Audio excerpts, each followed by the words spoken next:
Он сделает для тебя все. Как, в общем-то, добиться того, чтобы мужчина слышал женщину в отношениях и делал для нее то, что ей необходимо? Дело в том, что женщины часто оказываются в такой ситуации, что вот начинаются отношения, и мужчина в начале отношений такой, он чуткий, он слышит женщину, он как-то вкладывается в эти отношения, и женщина вкладывается в эти отношения, все как бы так паритетно начинается, то есть оба много делают друг для друга, но потом в какой-то момент женщина замечает, что все начинает меняться в ту сторону, что мужчина становится все более пассивным, женщине приходится тащить все какое-то, не знаю, хозяйство, быт, больше быть инициативной в отношениях, а мужчина где-то там поселяется, грубо говоря, на диване перед телевизором или там за компьютером, и вот она, сколько женщина ему не говорит, что, ну, послушай, мне необходимы какие-то вещи, мне важно, чтобы ты слышал о том, что мне нужно, мужчина ее почему-то не слышит. В такой ситуации у женщин часто наступает такое отчаяние, руки опускаются, хочется просто, не знаю, хоть увольняйся, хоть разводись, непонятно, что делать. Меня зовут Евгений Масеев, я психиатр и психотерапевт, и мы сегодня с вами будем разбираться, почему так происходит, что вот в отношениях мужчина женщину не слышит, и как женщине правильнее говорить о своих потребностях, чтобы эти потребности были, ну, так сказать, слышимы и, что самое главное, удовлетворяемы мужчиной. Если эта тема вам интересна, обязательно ставьте лайк под видео, подписывайтесь на мой канал, чтобы меня не потерять, можете этим видео поделиться в своих соцсетях, и мы начинаем. Итак, прежде всего, давайте разберемся с теми предустановками, с которыми люди приходят в отношения. Мужская основная предустановка — это что мужчина в отношениях должен быть полезен, мужчина добытчик, он должен, значит, работать и приносить домой деньги. Иногда мужчина успокаивается той идеей, что я, предположим, приношу какие-то не очень достаточные деньги, но я же хожу на работу, и, по крайней мере, я там чем-то вот занимаюсь, я хожу на эту работу, и это моя, ну, такая плата, моя жертва ради наших отношений. Минус этой идеи заключается в том, что мужчины, как правило, считают, что если они достаточно много там работают и вносят вот каких-то денег извне в отношения, то в отношениях они больше ничего делать не должны, потому что, ну, я уже достаточно полезен. Основное предубеждение женщины, связанное с тем, как женщин воспитывают там их мамы, бабушки, ну и вообще как это традиционно принято, что женщина хранительница очага и хозяюшка. Вот ты, доченька, вырастешь и будешь хозяюшкой, хорошей женой, если будешь знать, как правильно делать там эти закваски, как правильно там, не знаю, что-то там вот из одной какой-то там ноги сделать 3 блюда там, и так далее. То есть женщина часто, идя в отношения, сходу начинает брать по своей инициативе на себя очень много домашних обязательств, потому что это очень важно для ее такой женской самореализации. Это ее как будто бы такая инициация и задачи, поставленные ее женщинами из ее рода. И когда она таким образом начинает себя вести, она, ну, косвенно отнимает инициативу у мужчины. То есть мужчина видит, что она, скажем, мы вместе пошли, накупили кучу там всяких аппаратов на кухню. Я вижу, что у нее не кухня какая-то, а прям хоббийная мастерская, у нее там и хлебопечи, всякие там месилки, мешалки. Ну, это все то, чем она занимается. Я в этом вообще не разбираюсь. То есть это вот первая такая вещь, что женщина изначально сама очень много на себя берет дома по обязательствам. Вторая вещь — это что у женщины есть такое убеждение, что мужчина, если он эмпат, а не какая-то рептилия, должен сам чувствовать, что мне нужно, он должен почувствовать, когда мне плохо, и сам предложить помощь. Ну, бывает так, что женщина стоит, тарахтит там этой посудой в посудомойке, никак не может там вставить эти какие-то, я не знаю, там детали этой посудомойки или какие-то посуду. Мужчина сидит в другой комнате, она очень громко вздыхает и раздражается, что же он не придет и не поможет мне. Это же очевидно. Любой человек, у которого есть хотя бы маленькое сердце, должен почувствовать, что мне нужна помощь, но он не идет и не помогает мне. В результате женщина выходит, в конце концов, и начинает мужчине предъявлять такие злобные претензии, потому что у нее накопилось.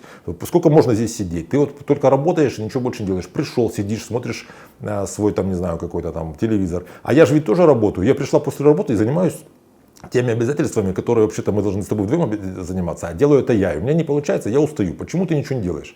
Мужчина в такой ситуации начинает слышать вот эти вот претензии, причем в его вот этом космогонии, то, как мужчину воспитали, ему кажется, что, ну, это все несправедливо, потому что, ну, ты же сама начала этим всем заниматься, я вообще-то не в этом должен быть полезен, а ты сейчас мне предъявляешь претензии, а откуда я знал, что тебе там тяжело с этой посудомойкой? То есть в такой ситуации мужчины часто испытывают какие-то негативные эмоции, непонятно, что происходит, и это объясняется как-нибудь так, что это вот женщины выносят мозг нам, потому что все женщины какие-то непонятные. Есть такое, знаете, вот я когда женщину не понимаю, ну, в принципе, женщины же непонятные, ну, и как бы это вроде должно что-то объяснить. В такой ситуации женщине очень важно, ну, прежде всего, научиться осознавать и правильно, экологично говорить о своих потребностях своему мужчине, потому что вот эта идея, что, ну, я как-то там тут манипулятивно шуршу, и он должен о чем-то догадаться, понятно, эта позиция такая регрессивная, детская, это дети себя так ведут. Я вот там громко вздыхаю, чтобы мне там предложили там купить мороженое. Вот. С другой стороны, очень важна еще вот другая вещь. Очень часто мы мотивацию избегания ставим сверху мотивации достижения. Сейчас я объясню, что я имею в виду. Если вы мужчине указываете на все его недочеты и недостатки, то он фиксируется на том, что вы его рассматриваете как неуспешного. То есть вот эта основная мужская штука, что мужчина должен быть полезен, мужчина должен быть добытчиком, она перечеркивается тем фактором, что его женщина, его близкий человек, она им недовольна. Она им как мужчиной, как каким-то человеком, который вроде как полезен, недовольна и считает его бесполезным. Ты вот сидишь тут на диване, ничего не делаешь, пока я целыми полчаса там вожусь на кухне с какой-то там штуковиной. Вот ты тут сидишь бесполезный, пока я там одна мучаюсь. В такой ситуации у мужчины возникает по этому поводу такие негативные переживания и демотивация. Ему хочется, как будто бы больше времени проводить на работе, там, где он эффективен, там, где его ценят, там, где его хвалят, ему там платят деньги в конце концов. Ему хочется больше времени проводить, ну, не знаю, там, в своем каком-то, в компьютере, предположим, или чем там занимается. Потому что таким образом он уходит от взаимодействия с женщиной, которая для него по опыту связана с негативными эмоциями. Если вам удастся просто перевести фокус внимания с тех вещей, которые вам в мужчине не нравятся, на то, что вам нравится, то вы таким образом начнете поддерживать и подкреплять его поведение, которое для вас важное. То есть это видео называется «Как сделать так, чтобы он сделал для тебя все». Прежде всего вам нужно начать хвалить его и замечать те вещи в его поведении, которые вам нравятся. Вы наверняка слышали, что в современных школах придумали такую хитрость. Вместо того, чтобы красной пастой подчеркивать ошибки детей, зеленой пастой подчеркивают все, что они написали правильно.